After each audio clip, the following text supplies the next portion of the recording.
एक नई वीडियो के साथ आज मैं फिर हाजिर हूँ, आपका होस्ट दोस्त विक्रांत जोशी आपका स्वागत करता हूँ मेरे दिमाग में, जिसमें हम लेके आते हैं वर्ल्ड अफेयर्स और डिफेंस के दिमाग की टॉप टॉपिक्स। चलिए जान लेते हैं। न्यू ईयर डील आ गई है। केवल 1050 रुपए में आपको 3 टी शर्ट्स मिलेंगी, 100% cotton, free delivery. 4 colour option में हमारे पास टी शर्ट उपलब्ध है, 3 कोई भी सेलेक्ट करिए। कुछ 50-60 रुपए और खर्च करेंगे तो इनमें आपको हम ग्राफिक्स भी प्रिंट करके दे देंगे। इस नंबर पर व्हाट्सएप करिए और जल्दी से अपनी बुकिंग करिए। लिमिटेड ऑफर है, 1 तारीख तक, 1 जनवरी तक की ये ऑफर वैलिड रहेगा, तो अभी पता करिए कहीं स्टॉक खत्म ना हो जाए। अपनी डिफेंस न्यूज की शुरुआत करते हैं खुशखबरी से। आपको पता है कि कतर में हमारे एक्स नेवी 8 व्यक्ति फंसे हुए थे स्पाई के केस में। अभी तक ये मामला पूरी तरह से डिस्क्लोज नहीं हुआ है और किस चीज की सुनवाई हो रही है कतर की कोर्ट में ये क्लियर नहीं हुआ है। बस उड़ती उड़ती ये खबर थी कि ये स्पाई कर रहे थे एक प्राइवेट कंपनी में वर्किंग होते हुए, और कतर के अंदर ये काम कर रही थी। अल दहरा इस कंपनी का नाम था। और आप ये भी जानते हैं कि इनको मौत की सजा सुना दी गई थी अक्टूबर में, और भारत ने इस पर बहुत ज़्यादा हस्तक्षेप किया है, इंटरफेयर किया है।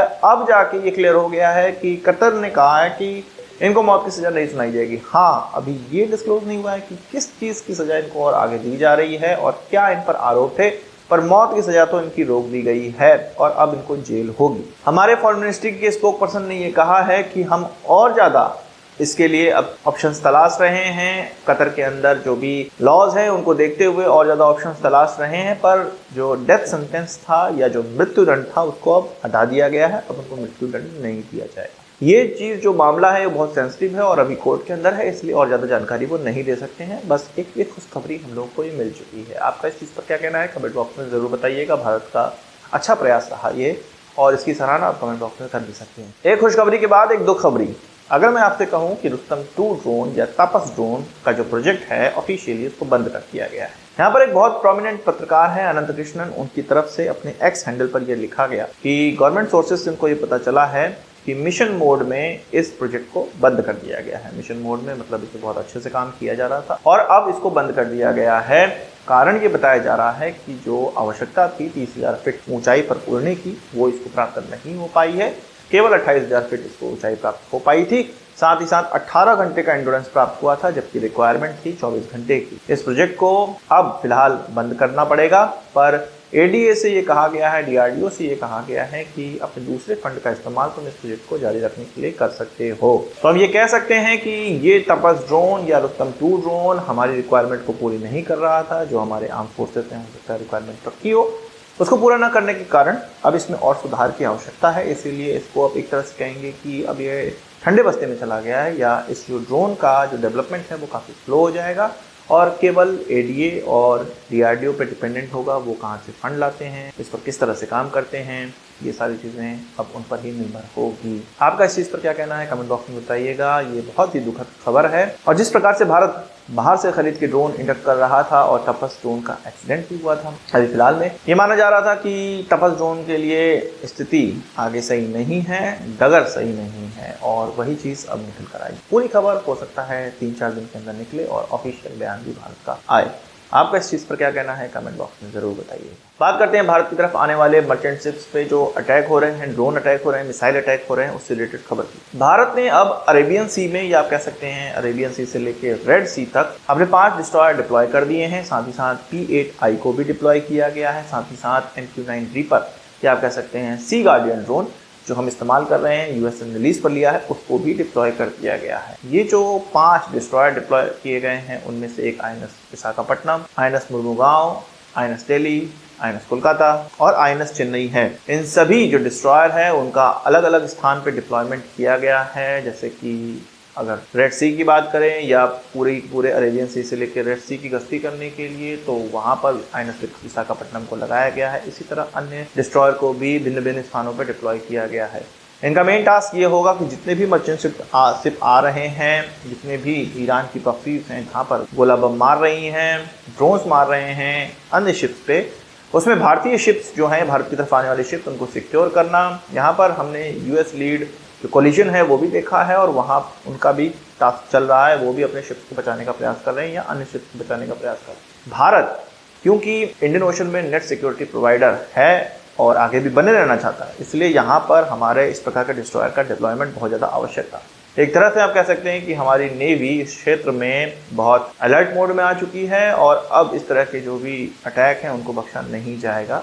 इसीलिए सारे डिप्लॉयमेंट किए गए हैं, इनकी जानकारी जुटाने के लिए भी डिप्लॉयमेंट किया जा रहा है। बात कर लेते हैं निज्जर हत्याकांड का या निज्जर की हत्या का, जिसको कि कनाडा की तरफ से भारत पर आरोप लगाया जा रहा था। अब कैनेडियन पुलिस का एक और शगुफा निकला है और कह रहे हैं कि भैया हम 6 महीने से उस कातिल को ट्रैक कर रहे हैं जिसने कि निज्जर को मारा है, और ये कह रहे हैं कि इसका जल्द ही अब अरेस्ट कर लिया जाएगा और उसे पता चल जाएगा कि किसका हाथ इसमें है, और उसके लिए वो भारतीय अथॉरिटीज़ को जिम्मेदार मान रहे थे। भारत की तरफ से अनऑफिशियली मतलब कुछ लोगों का ये बयान आया है कि ऐसा कभी हो ही नहीं सकता कि निज्जर, जिसके लिए इतना हल्ला कनाडा मचा रहा है, अगर उसका कोई हत्यारा है और वो 6 महीने से रडार में है, जिसको कि ट्रैक किया जा रहा है उनकी पुलिस की तरफ से, तो ऐसा हो ही नहीं सकता कि उसको अभी तक गिरफ्तार ना किया जा रहा हो, या ऐसा हो नहीं सकता कि उसको 6 महीने से ट्रैक किया जा रहा हो और उसको पता ही ना चले। भारत की तरफ से ये कहा जा रहा है कि ये जो कनाडा के अंदर नारकोटिक्स वाले या ये जो ड्रग्स वाले जो आपसी लड़ाई है, रंजिश है, उसी कारण निज्जर की मृत्यु हुई है।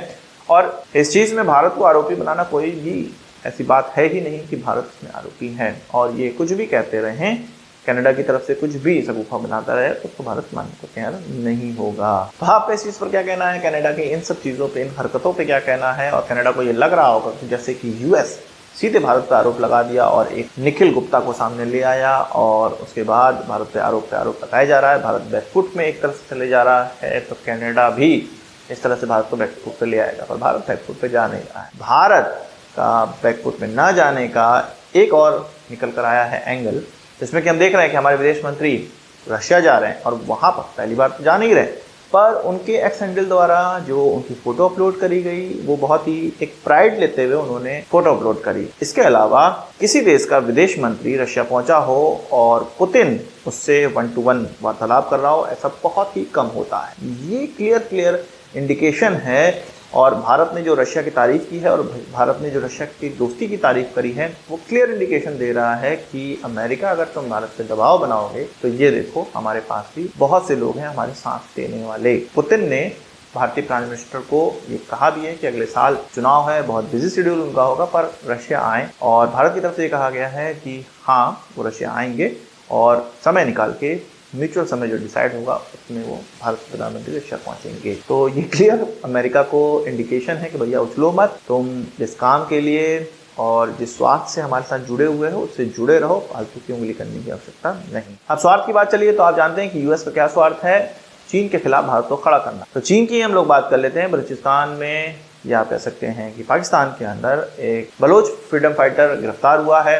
अब ये ज़बरदस्ती गिरफ्तारी है, क्योंकि वो गिरफ्तार तो करते नहीं, वो मार देते हैं। तो इसके द्वारा ये कहा जा रहा है कि भारत उनको बैकिंग कर रहा है, बलूचिस्तान के लोगों को बैकिंग कर रहा है पाकिस्तान के खिलाफ खड़े होने पे। और इसी का फ़ायदा उठाते हुए, इसी बयान का फ़ायदा उठाते हुए चीन की तरफ से ये कहा गया है कि ऐसा उनको पता चला है कि भारत का हाथ ये जो बलूचिस्तान में हो रहा है फ्रीडम फाइटर मूवमेंट उसमें है, और भारत ये सही नहीं कर रहा है। चीन इस तरह की किसी भी प्रॉक्सी वॉर का समर्थन नहीं करता और ना ही इस तरह की कोई चीज़ें करता है। अब अगर चीन इस तरह की बातें करेगा तो हमें ये तो याद दिलाना पड़ेगा कि ऐसे बहुत से आतंकवादी हैं जिनको कि यूएन में भारत इंटरनेशनल आतंकवादी करार देने के लिए, घोषित करवाने के लिए प्रयास करता है, और चीन उनको बचा देता है। तो चीन ये बताएगा कि वो आतंकवादियों का हेल्प नहीं करता, आतंकवादियों का साथ नहीं देता है। और भी नॉर्थ ईस्ट में जो इंसर्जेंसी है उसमें चीन का बहुत बड़ा हाथ है, हम सभी लोग जानते हैं। चीन बोलता कुछ है, करता कुछ है। आपका इस चीज़ पर क्या कहना है कमेंट बॉक्स में जरूर बताइएगा। आज के इस वीडियो के लिए बस इतना ही। आशा करता हूँ कि वीडियो पसंद आया होगा, आपको पढ़ाथन से जोड़ देंगे। इस वीडियो संबंधित सवाल सुझाव हो कमेंट बॉक्स में जरूर लाइएगा, और यदि आपने मेरा चैनल सब्सक्राइब नहीं किया उसे भी कर लीजिए, क्योंकि हम इस तरह की वीडियो लाते रहते हैं। नमस्कार, थैंक यू, जय हिंद।